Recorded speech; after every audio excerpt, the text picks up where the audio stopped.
What's up everybody, Avian here. I've made a video where I just talk about Thresh. I hope you learn a thing or two, so let's jump right into it. So, when the laning phase starts, I usually start by positioning behind creeps and harass Vayne whenever one of my minions is low HP and Vayne is about to go and last hit. At level 1 versus Taric and Vayne, I prefer to wait until I choose an ability until I'm almost level 2 or until I need to. I do this because sometimes I feel that I might be in a situation where I need to play defensively, because Taric does have an engage and I'm conscious of being ganked with Sejuani as well. So if Taric chooses to engage or Vayne or anything, then I would rather rank Lantern to escape or shield, or I'd rank Flay if I wanted to have exceptional harass as well as a knockback and slow spell. Otherwise, just take a spell and hook and play aggressive. Otherwise, I'd max E for the additional harass and damage on the Flay. Not only do I stand behind minions, but I also spend a lot of time standing parallel with our AD carry. I step towards the enemy when they go to last hit, and I step back if they try and zone us to see if they're actually zoning us or they want to engage. Once that time's passed, I go back to standing back to parallel with my AD carry. This is because it gives Taric 2 options to stun instead of 1. Hopefully, if I can stand closer to Taric than Caitlyn, and I can soak the stun in myself. I would always ward the brush whenever it was required.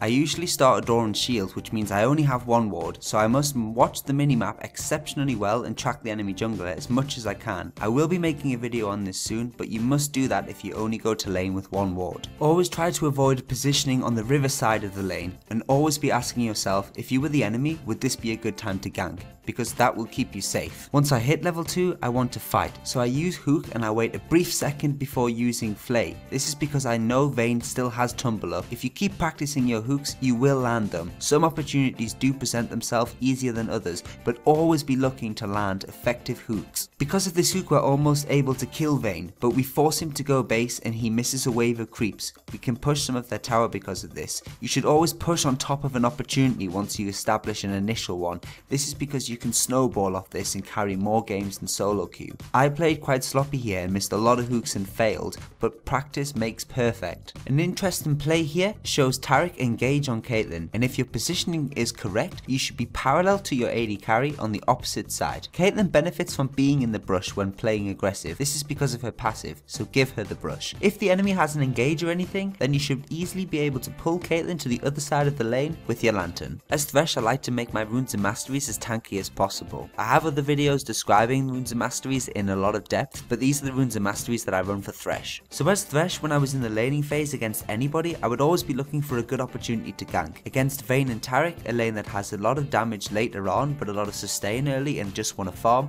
I would keep trying to harass early and pressure with Caitlyn and trying to hook. Once I hit level 6, I want to keep on fully engaging and try and use my lantern to manipulate situations as well. Sejuani counter ganks here, and Shen also ults in along with Caitlyn barrier, whilst also Anivia and Shaco are running down towards ganking this lane. We're able to turn this fight in our favour and take dragon and capitalise. If you have any questions about how to play Thresh early game that you haven't really understood from this video, feel free to ask me a comment, but I hope you've learned something, and anything that I've said this video kind of applies to most people. Go out there, practice Thresh and have fun. Take care everybody, see you on the next video. Oh, and by the way, I was just going to upload this entire game of Thresh onto my YouTube channel, so if anybody wants to watch the full game, they could feel free to do so.